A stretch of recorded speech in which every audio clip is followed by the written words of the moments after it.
Estamos desenvolvendo uma série de estudos no livro do Apocalipse. Hoje chegamos ao capítulo 12. Quero convidá-lo para abrir a sua Bíblia em Apocalipse, capítulo 12. Se você acompanha pelo seu celular, pelo tablet, acesse este capítulo 12 de Apocalipse, onde mais algumas visões o apóstolo João recebe de Jesus, visões, revelações sobre acontecimentos, não apenas dos seus dias, mas coisas que hão de acontecer no final dos tempos. Apocalipse capítulo 12. Neste capítulo veremos a eterna luta do mal contra o bem. Em três relatos de uma mesma história que conta o desafio feito por Satanás a Deus. Primeiro relato, nos versos de 1 a 6, tentando impedir Jesus Cristo de nascer no tempo e na história da humanidade, mas ele fracassa. O segundo relato, nos versos 7 a 12, por causa do desejo de ser igual a Deus, ele é expulso do céu com toda a legião de anjos maus. A vitória de Cristo e dos seus fiéis são vistas no céu.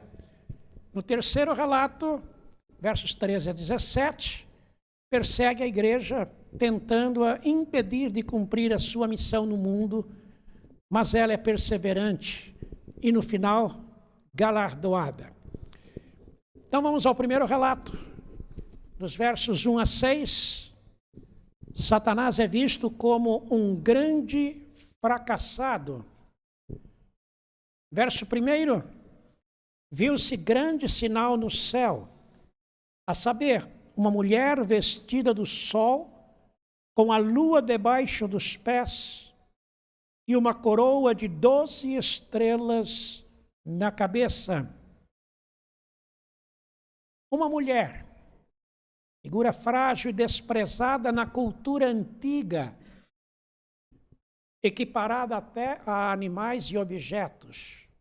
Porém, a Bíblia sempre fez questão de mostrar que aos olhos de Deus, ela é importante, é preciosa, ela é figura da igreja, povo de Deus. Humilhada e desprezada pelo mundo mau, sim, mas sempre eleita e preciosa aos olhos do Senhor. Ela está vestida do sol, tendo a lua debaixo dos seus pés e uma coroa de 12 estrelas na cabeça. Figura que mostra que ela é redimida. E na linguagem do apóstolo Paulo, quando escreveu aos Efésios, ela é gloriosa, sem mácula, nem ruga, nem coisa semelhante, mas santa e sem defeito. 12 estrelas na cabeça, sinal de completa graciosidade, beleza e sujeição. O que vamos ver neste primeiro relato, nesta primeira visão, é um resumo da história onde Satanás, o adversário e opositor de Deus, tenta impedir Jesus Cristo de vir ao mundo para que a obra da expiação não acontecesse. E não acontecendo, livrar a sua pele da condenação e do fogo eterno. Mas nessa luta, ele fracassa, ele não prevalece. No verso 2, a mulher, que é a figura de Israel do Velho Testamento, achando-se grávida, grita com as dores de parto, sofrendo tormentos para dar à luz. O filho que ela daria à luz é Jesus, o Deus encarnado. O pano de fundo, portanto, é a primeira vinda de Cristo. A ligação com Israel indica a humanidade do Messias e a sua origem como o descendente de Davi, o hebreu. O tormento na gravidez mostra toda a implicação no mundo espiritual quanto à obra que Jesus realizaria no mundo. Por isso ele tenta de todas as formas impedir Jesus de vir ao mundo. Devemos lembrar das muitas histórias no Antigo Testamento do povo que rivalizava com Israel, afligindo os hebreus. Por todos os lados, de todas as maneiras, Israel era invadido, Israel era atormentado, Israel era oprimido.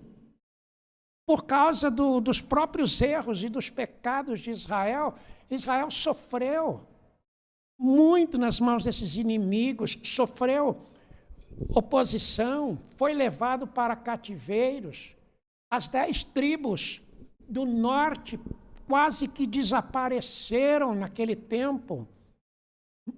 Deus preservou as tribos de Judá, o reino do sul, mas ele também sofreu nas mãos dos babilônios. Israel poderia ter desaparecido do mapa do mundo no Antigo Testamento. E se desaparecesse, como Jesus Cristo viria do descendente de Davi? Mas Deus preservou o seu povo. Deus o poupou e sempre manteve um remanescente fiel para dele descender o Cristo.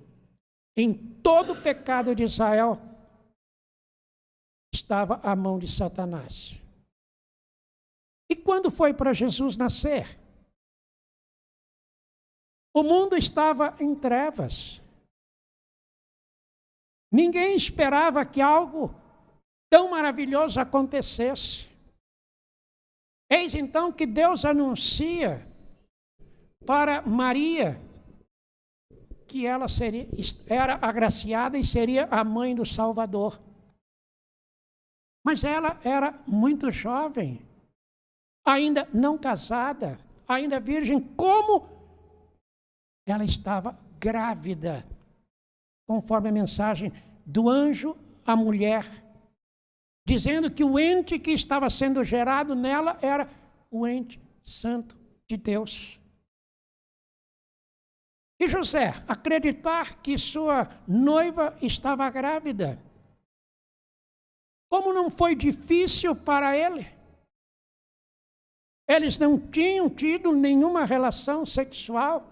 Como que Maria poderia estar grávida? Dele não, de outro homem. Quantas dúvidas não apareceram na mente de José? Mas Deus, como Senhor da história, estava tomando conta de tudo e providenciando tudo para que Jesus nascesse. Satanás fez de tudo para que Jesus não nascesse. E quando ele nasceu, devemos lembrar da notícia quando chegou ao rei, e o rei queria matar a todos os meninos, porque a notícia era de que um rei havia nascido e iria tomar conta do mundo, seria o Senhor da terra. Muitos meninos foram mortos naqueles 2 primeiros anos, desde quando Jesus nasceu, mas o Senhor preservou o menino Jesus. Satanás é descrito de forma monstruosa na Bíblia. No verso 3 ele aparece como um dragão, grande, vermelho, com 7 cabeças e 10 chifres, e nas cabeças 7 diademas. Ele se levanta então com força brutal. Cabeça é símbolo de autoridade, chifre é sinal de poder, diadema aponta para o reino. 7 é número inteiro, lembra os dias da semana, significa plenitude. Portanto, aponta para os poderes do mundo sob o seu domínio. Satanás é aquele que consegue reunir todos os homens sob o seu domínio para um embate espiritual contra Deus e o seu povo. Ele é descrito no Novo Testamento como o Deus desse século. 10 também é símbolo de totalidade, reporta-se a todos os dedos das mãos, ou seja, um número redondo, significando todos quantos existem, sem faltar um sequer. Satanás tem nas suas mãos os poderes do mundo para guerrear contra Deus, opor-se a ele e opor-se ao plano de Deus na terra. Desta forma, o verso 3 mostra que na luta contra Deus, ele usa todo o poder e todo o domínio que tem sobre os seus comandados.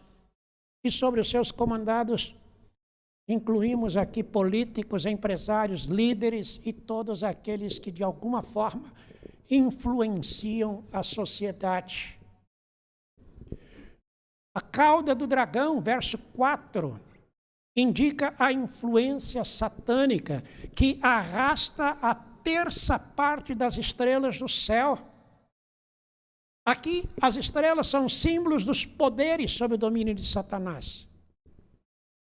Mas quantas são as estrelas do céu? Não se sabe. Um dia, quando Deus falou para Abraão que a sua descendência seria mais numerosa do que as estrelas do céu, levantou-se a pergunta: quantas são as estrelas? Ele disse: conta, se é que podes. São inumeráveis. Ou seja, 1/3 de inumeráveis continua sendo inumeráveis. O que mostra que o dragão tem muito poder. Arrasta muita gente atrás de si, influencia muita gente, usa muita gente na guerra contra Deus, contra a palavra de Deus, contra o povo de Deus. Mas a verdade bíblica é que, embora ele tendo muito poder, ele não tem todo o poder, porque todo o poder pertence somente a Deus. Na sequência do texto, ainda verso 4, o dragão veio com todos os seus demônios, com toda aquela cauda que arrastava após si, e se deteve em frente da mulher, ou seja, do povo de Deus. A ideia é de atrevimento, é de enfrentamento, é de intimidação. A intenção do dragão era de engolir o filho quando nascesse. Ou seja, anular as suas ações, confundir as suas palavras, fazê-lo desistir de levar adiante a sua missão de redimir a humanidade. Pensa nisso, em cada palavra que Jesus proferiu, cada ação que ele teve, cada passo que ele deu. Satanás estava ali, tentando anular o que ele fazia, confundir as suas palavras e cegar o entendimento das pessoas para que não ouvisse e não cresce nele. Mas sempre ele foi frustrado pelas poderosas mãos de Deus. Verso 5 diz que nasceu-lhe, pois, o filho varão, que há de reger todas as nações com cetro de ferro. Essa expressão é tirada do Salmo 2, verso 9. Uma referência ao Messias, o descendente de Davi. Quando penso na vida terrena de Jesus, vejo através das páginas do Novo Testamento que não foi uma vida tranquila, calma, sossegada, segura. Pelo contrário, foi agitada, cheia de percalços. Se o diabo não conseguiu impedir Jesus de nascer, ele faria todo o esforço possível para que as pessoas não crescem nele. Nos lembramos, logo depois do batismo, Jesus sofreu dura tentação do diabo. Mas ele venceu, ele prevaleceu. Depois sofreu oposição das autoridades dos judeus, que dividia a opinião das multidões. E Jesus disse que aquelas autoridades eram filhos do diabo, porque estavam se opondo ao que ele ensinava e ao que ele fazia. Mas para o final do ministério, quando Jesus resolveu partir para Jerusalém, porque lá haveria de sofrer e morrer, os próprios apóstolos se levantaram para tentar dissuadir Jesus da ideia. Mas Jesus repreendeu Satanás, dizendo: arreda-te, pedra de tropeço, porque não cogitas das coisas de Deus, e sim das dos homens. Jesus foi para Jerusalém, foi traído por Judas Iscariotes, foi negado por Pedro. Os outros apóstolos fugiram quando ele estava sendo levado para os tribunais, para o sinédrio. Ele foi condenado à morte. No madeiro foi tentado a descer da cruz. Depois deram-lhe vinagre para alongar o seu sofrimento. Quantas tentações o diabo fez para que Jesus não levasse adiante a obra da expiação. Mas ele consumou a obra que viera a realizar. O diabo tentou até o fim, mas fracassou. Jesus morreu, entregou o seu espírito ao Pai. O que ele precisava fazer, ele fez. Desceu ao Hades, a sepultura, e o seu corpo ali, sacrificado e estendido, testemunhou a expiação em favor dos homens. Mas a obra da redenção não tinha terminado. Uma grande parte ele tinha concluído, que era a sua morte na cruz, mas agora precisava ressuscitar, para provar que o Pai havia aceitado a oferta que o Filho fez. E ao mesmo tempo provar que Jesus era o Filho de Deus. Ao terceiro dia, pelo poder de Deus, Jesus ressuscitou. O diabo não impediu Jesus de ressuscitar, embora fossem grandes as lutas ocorridas enquanto o seu corpo estava na sepultura. Jesus ressuscitou.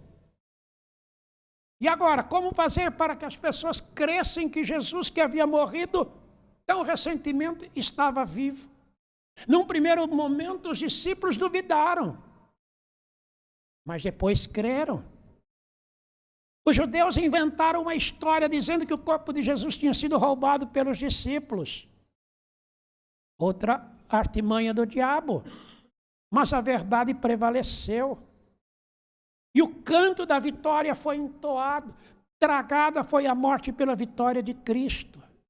Onde está, ó morte, a tua vitória? Onde está, ó morte, o teu aguilhão? O aguilhão da morte é o pecado. A força do pecado é a lei. Mas graças a Deus que nos dá a vitória por intermédio de nosso Senhor e Salvador Jesus Cristo.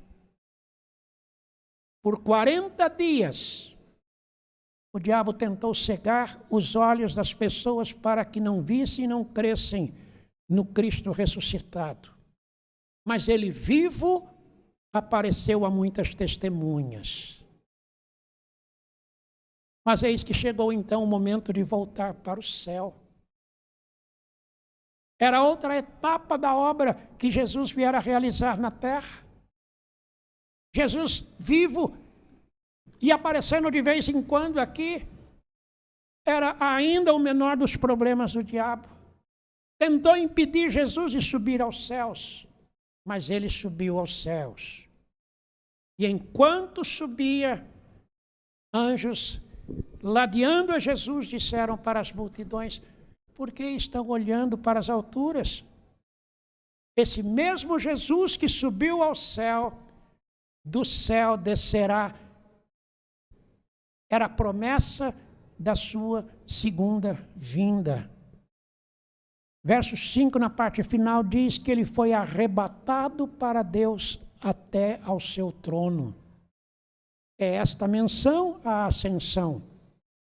No sermão de Pedro, no dia do Pentecostes, ele afirmou: a este Jesus, Deus ressuscitou, do que todos nós somos testemunhas.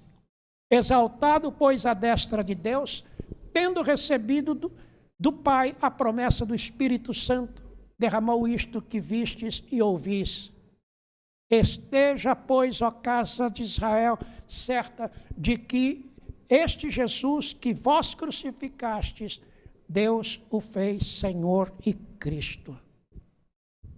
Quanta luta para impedir o plano de Deus de ser realizado. Mas Jesus venceu sempre. A mulher, porém, fugiu para o deserto, verso 6, onde lhe havia Deus preparado lugar para que nele a sustentasse durante 1260 dias. Fugir para o deserto aponta para os anos seguintes da história e descreve a igreja em missão de fazer discípulos de todas as nações. Se o diabo não logrou êxito com a obra expiatória de Jesus, ele tinha de fazer alguma coisa para impedir a igreja de crer nele, ou dos homens de crer em Jesus e a igreja se espalhar por toda parte. Mas também não conseguiu, porque milhares e milhares de novos discípulos foram feitos e a igreja se espalhou por todo canto. É verdade, debaixo de muita opressão, de muita oposição, não de forma tranquila, organizada e planejada, mas sob ameaças, perseguições, prisões, torturas e mortes. Em todo tempo da história, a estratégia intimidadora de Satanás foi frustrada. Não deu certo. E por quê? Porque Deus cuida da igreja. E a expressão dos 1260 dias, que eu já mencionei também no estudo passado, indica a proteção de Deus durante o tempo em que a igreja está na terra sendo afligida. Deus a sustenta, Deus cuida dela, Deus a protege. O objetivo neste primeiro relato de Jesus para João e para as igrejas é mostrar que Satanás tem muito poder, mas ele é um grande fracassado. Ele tenta de todas as formas impedir Deus de fazer a sua vontade, mas ele não prevalece. Tenta a igreja, mas Deus cuida dela e a protege. Então chegamos ao segundo relato aqui de Apocalipse 12. A partir do verso 7. Nesse segundo relato, a mensagem é de conforto e de desafio para a igreja, tão sofredora nos dias de João. Devemos lembrar que Domiciano era o imperador romano na época, e ele espalhava terror na terra. E os cristãos estavam com seus dias contados. Muitos já tinham visto suas famílias morrerem. E agora alguns ali ao lado de João estavam exilados na ilha de Pátimos, trabalhando como escravos, debaixo de ameaças, de torturas, de dia, de noite, só aguardando a hora de também serem executados. Mas eis que o Senhor consola a igreja. E nessa mensagem de consolo, ele fala duas coisas. Primeiro, ao mostrar a grande peleja no céu e dizer que Satanás foi de lá expulso. Não habita mais na presença de Deus. Segundo, é que Cristo é o grande vencedor sobre Satanás e o pecado. E mostra que a vitória de Cristo é também a vitória da igreja. Portanto, a igreja deve seguir fazendo o seu trabalho até o fim com confiança.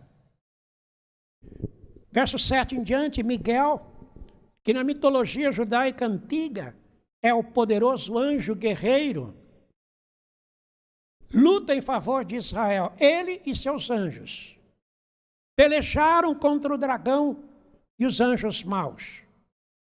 Todavia estes não prevaleceram, nem se achou no céu o lugar deles, pois foi expulso o grande dragão, a antiga serpente, que se chama Diabo e Satanás, o sedutor de todo o mundo. Sim, foi atirado para a terra e com ele os seus anjos. Até o verso 9. Este evento aconteceu na eternidade, naquilo que nós chamamos na eternidade antes da criação do mundo. O profeta Isaías, capítulo 14 do seu livro, referindo-se à queda do tão temível rei da Babilônia, de forma alegórica, descreveu a queda de Satanás, tido como um dos anjos da mais alta hierarquia celestial, que se rebelou contra Deus, pois quis ser igual a Deus. Foi derrubado das alturas, ele e os seus seguidores. O texto de Isaías diz: como caíste do céu, ó estrela da manhã, filho da alva. Como foste lançado por terra, tu que debilitavas as nações. Tu dizias no teu coração: eu subirei ao céu, acima das estrelas de Deus exaltarei o meu trono, e no monte da congregação me assentarei. Nas extremidades do norte, subirei acima das mais altas nuvens, e serei semelhante ao Altíssimo. Contudo, serás precipitado para o reino dos mortos, no mais profundo do abismo. Os que te virem te contemplarão, hão de fitar-te e dizer-te: é este o homem que fazia estremecer a terra e tremer os reinos?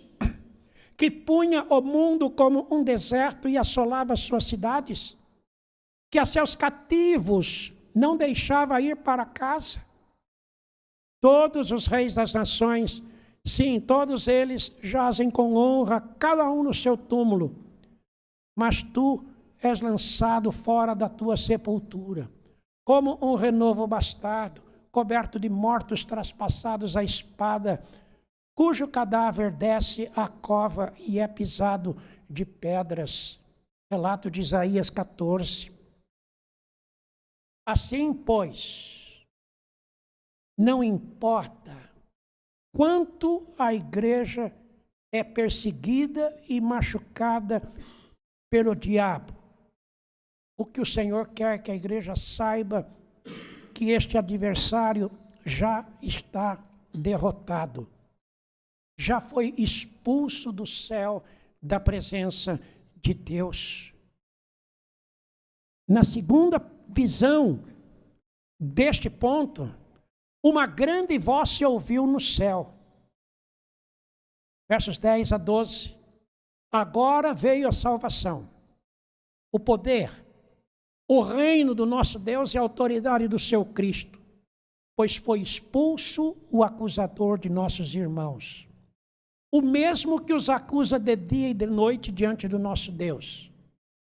Eles, pois, o venceram por causa do sangue do Cordeiro e por causa da palavra do testemunho que deram.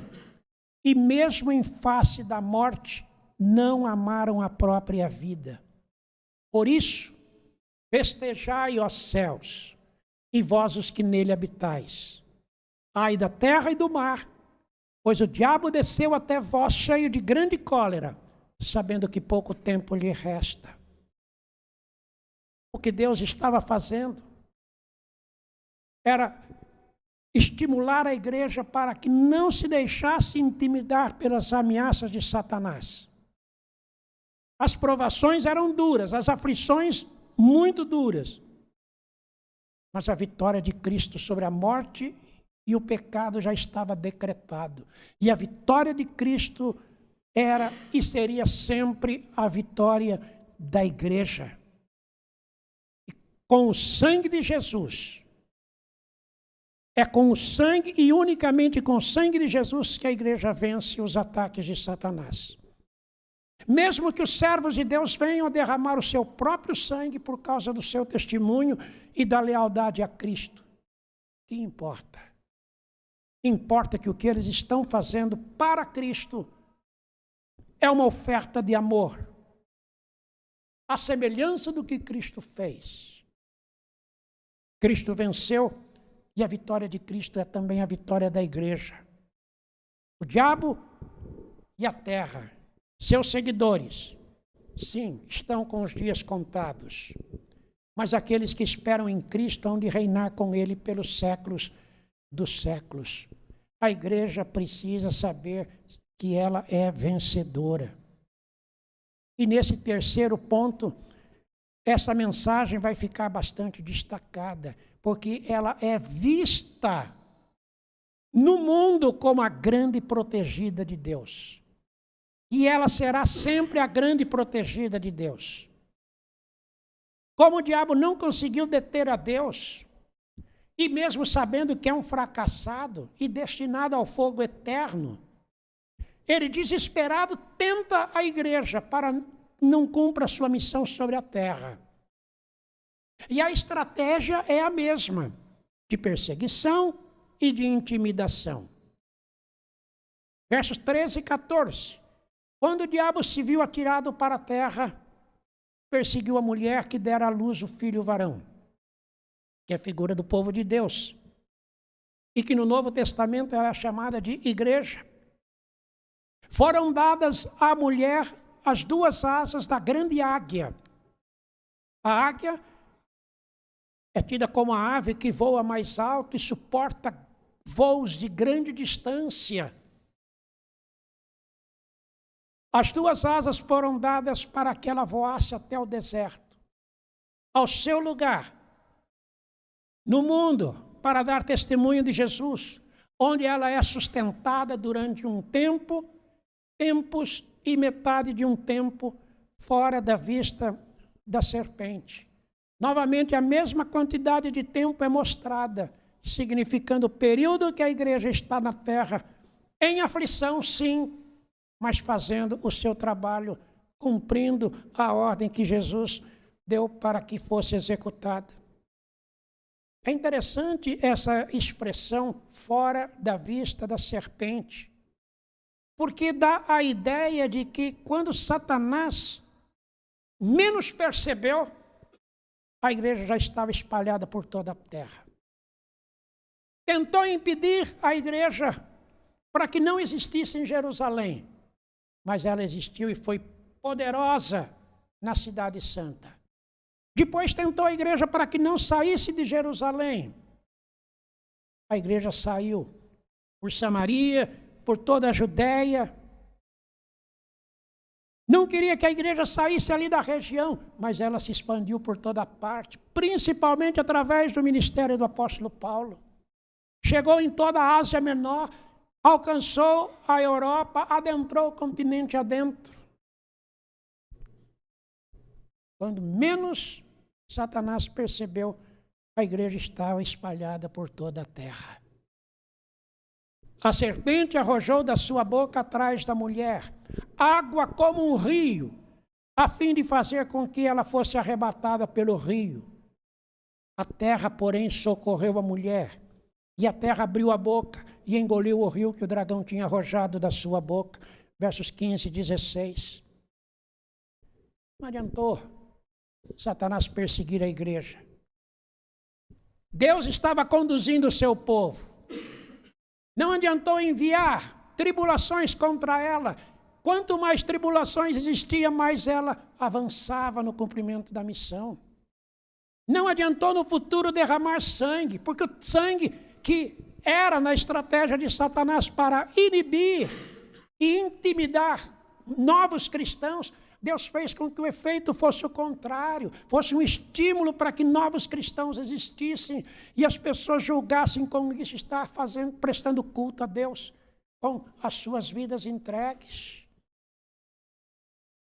Nada pode deter Deus de cumprir os seus propósitos eternos. A igreja é e será sempre amada e protegida por Deus. Jesus veio para tornar a sua igreja santa e gloriosa aos olhos do Pai e é assim que ele vai levá-la de volta aos céus. A Bíblia mostra como a igreja é amada e protegida de Deus. Ninguém toca nos ungidos do Senhor. Ninguém toca na menina dos seus olhos. É o anjo do Senhor que acampa ao redor dos que o temem e os guarda. Tudo isso Deus estava fazendo João ver, para que ele transmitisse à sua igreja que a missão não iria fracassar. A igreja haveria de cumpri-la até o fim, até que a última pessoa escolhida fosse convertida. Verso 17, para terminar, é bastante significativo. Diz: irou-se o dragão contra a mulher e foi pelejar com o restante da sua descendência, contra os que guardam os mandamentos de Deus e têm o testemunho de Jesus. E se pôs em pé sobre a areia do mar. O que significa isto? Significa que juntos somos mais fortes. Na oração sacerdotal, Jesus orou para que a igreja permanecesse unida. Pai, que eles sejam um como és tu em mim e eu em ti.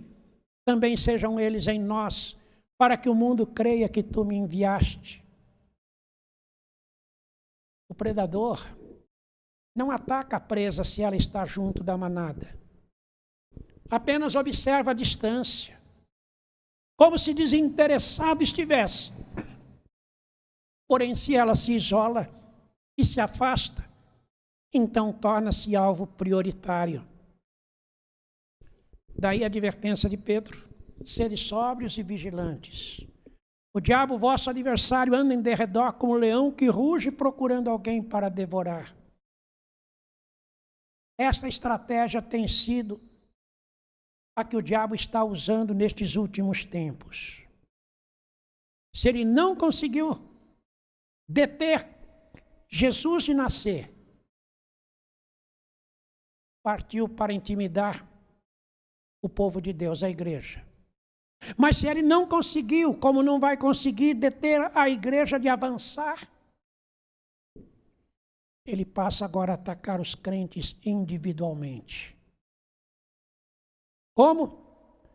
Minando a sua fé, confundindo as suas crenças, na medida em que ensinos mundanos vão sendo introduzidos em sua mente, tirando dele a vontade de reunir-se com outros irmãos, fazendo com que ele ache que não vale a pena mais ser parte da igreja, porque ela está contaminada pelo mundo, fazendo com que ele pense que pode ser crente sozinho, não precisa mais de igreja,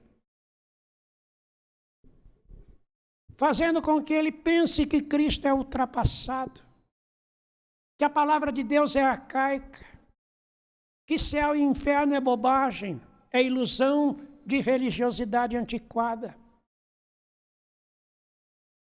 Desesperadamente o diabo tenta fazer tudo para impedir a obra de Deus.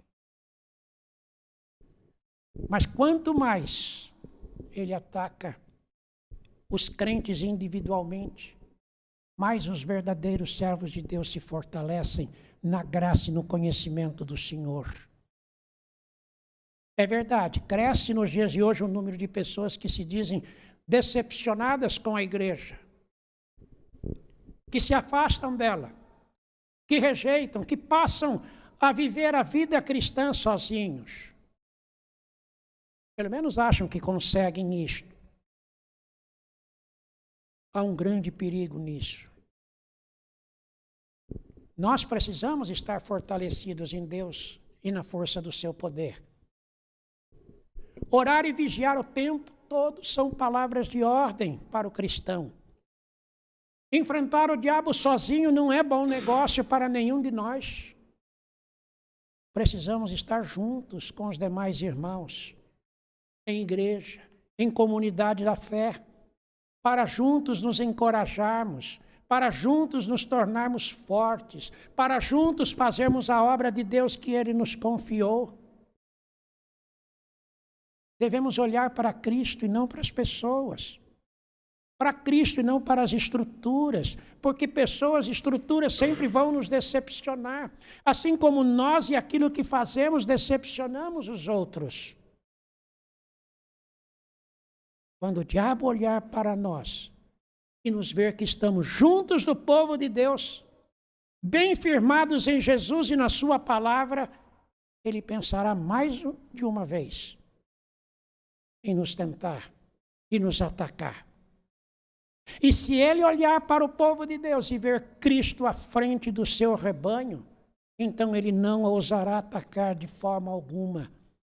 Antes fugirá de nós, pois sabe que desde o princípio ele é um grande derrotado. Esta mensagem que o Senhor estava transmitindo à sua igreja do final do primeiro século, para que ela estivesse bem segura e bem firmada. E mesmo aqueles que estavam isolados, como prisioneiros na ilha de Pátimos, não deviam tentar enfrentar o diabo sozinhos, mas permanecer juntos quanto possível. E embora ameaças e proibições, eles precisavam tentar cultuar a Deus de alguma forma. É a mensagem que nós precisamos ouvir hoje. Porque a vitória de Cristo é a nossa vitória. Embora no mundo a igreja pareça desfigurada, especialmente nos nossos dias, não vamos de maneira nenhuma esquecer que a igreja de hoje continua sendo a igreja de ontem, a igreja de Cristo. E embora todas as lutas vindas contra a igreja, nada vai nos derrotar, porque Cristo é quem está à nossa frente, sendo o nosso suporte. E em todo tempo de aflição, conforme sua promessa, Ele há de nos proteger, de nos guardar e de nos sustentar.